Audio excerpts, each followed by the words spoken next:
We'll be starting with two of our young speakers this evening. The first one is Bijay Singh. So I'll ask him to come. And he's going to be talking to you about Guru Granth Sahib Ji. Waheguru Ji Ka Khalsa, Waheguru Ji Ki Fateh. So, how many people like Christmas here? Okay, that's... how many people got Christmas presents? Okay, that's disappointing. Who got a present in August? Did you like it? No, a Christmas present in August. Where you going? Alright. Well, let me tell you something interesting. So Christmas is to celebrate Jesus' birthday. Does everybody knows that, right? Yes. I know you know that. So then why wouldn't we celebrate Guru Granth Sahib Ji's birthday and activate it as Christmas? So that was last August 30th. And that's what my talk's going to be about, basically. So Waheguru Ji Ka Khalsa, Waheguru Ji Ki Fateh. That was the beginning, not the end.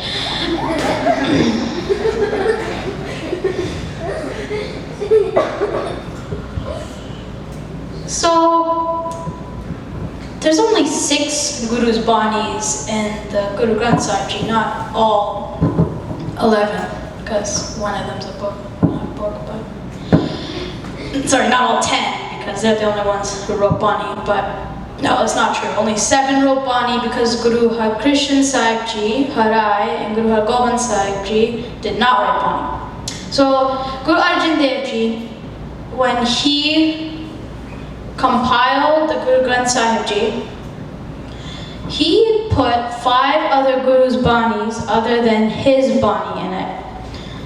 So he put Guru Nanak Dev Ji, Guru Angad Dev Ji, Guru Amar Das Ji, Guru Ram Das Ji, and his own Bani. So he recited the Bani, and his Mama Ji, Guru, no, not Guru, it was Bhai Das Ji who wrote it down. And so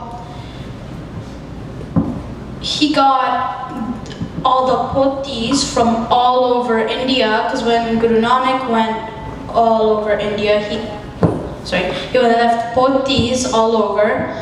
They're like little gutkas, so he grabbed all the pothis and took the Bani from them and put them in Guru Granth Sahib Ji.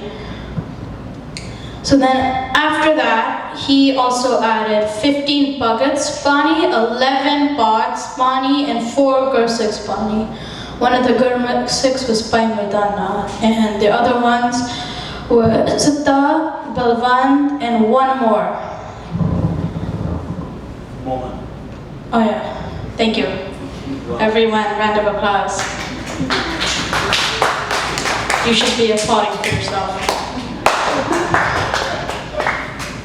So, after this, hundreds of years later, the Adi Granth, that's what it was called, was turned into Guru Granth Sahib Ji by Guru Gobind Singh Ji, who added his father's Bani, Guru Tegh Bahadur Ji, into the Adi Granth. And then he named it Guru Granth Sahib Ji, the 11th Guru. Yeah, that's basically it. Waheguru Ji Ka Khalsa, Waheguru Ji Ki Fateh. My name is Amrita Kaur, and today I will be speaking to you about how we should honor Guru Nanak Dev Ji 550th Gurpurab. Let me begin by sharing a brief background of who Guru Nanak Dev Ji is. We all know that Guru Nanak Dev Ji was our first Guru who traveled to spread the message that there is only one God. Guruji was born in the village of Rai Boi Ki Talwandi on April 15, 1469, which is located in the Punjabi region. This village is now known as Nankana Sahib and is located close to Lahore.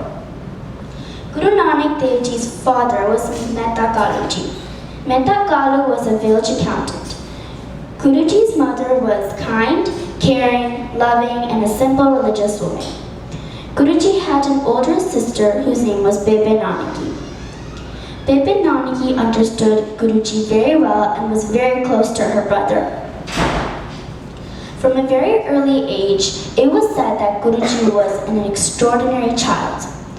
Guru Nanak Dev Ji was blessed with a very smart mind. He would teach his elders and teachers his knowledge and his divine matters. At a very young age, Guruji had mastered various religious texts and languages. Guruji married Mata Sulakshmi and had two sons, Sirichand and Lakshmidas.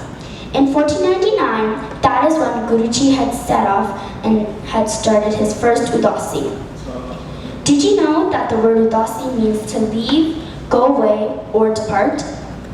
Guruji's adventures began. Guruji did not go on this long journey himself. He was accompanied by his good friend Bhai Mardana. So back then there weren't any planes or cars or helicopters or any of those things. So Guruji and Bhai Mardana did their journey by foot. Guruji had traveled in all four directions, north, south, east, and west. On this mission, Guruji had walked 28,000 kilometers in 5 major tours during the time of 1500 and 1524. Guruji had set the record for the second most people traveled in the world. On his first Udasi, Guruji started from Sultanpur in 1500.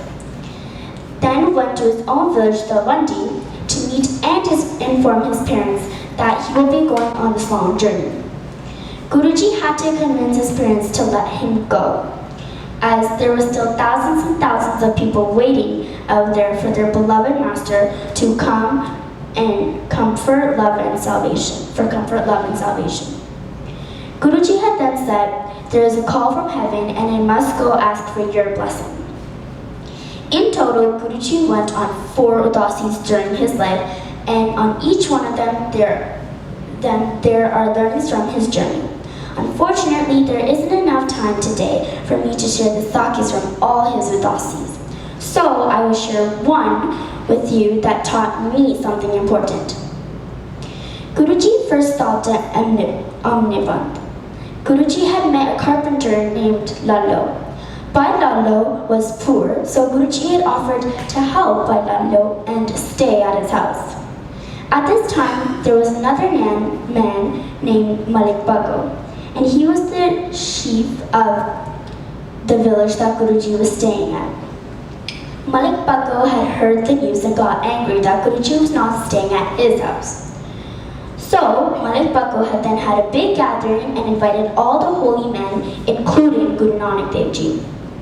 Guruji had not requested this invitation, so Guruji had then invited Guruji personally over to eat at his residence. Guruji had accepted this invitation and he had come. When Guruji had arrived, Malik Bago said, "O holy man, I have prepared some dishes for you, but you are staying with the poor carpenter and eating his dry bread. Please stay with me." Guruji had then replied, "I cannot eat your food because your bread is ill-begotten and has been made with money that was sucked out of poor people with unfair means, while Lallo's bread is made from hard-earned money." This made Malik Bago very mad. Guruji had then sent for a loaf of Bhai Lallo's bread and a loaf for Malik Bago's bread. In one hand, Guruji had held Bhai Lallo's bread and the other Malik Bago. Then Guruji squeezed both of them. Out of Bhai Lallo's bread came milk, and out of Malik Bago's bread came blood. Guruji had then said to Malik Bago to distribute the bread to the poor and live an honest living. Malik Bago was then reborn with Guruji's blessings. There are many things that we can learn from the travels of Guruji as we celebrate the 550th birth of Guruji. We should keep his teachings of honest living, Varkishako, Nam Japo, and Girt Karo close to our heart and as a part of our daily lives. One way of celebrating Guru Nanak Dev Ji's 550th Gurpurab is by going to the Gurdwara, sitting in Sangat, and doing seva. By us sitting here together and talking about Guru Shabad and teachings is also another way to honor Guruji. I plan to celebrate Guruji's 550th Gurpurab by doing one act of kindness every week, whether it's in school, home, or in the community, such as taking part in tree planting projects.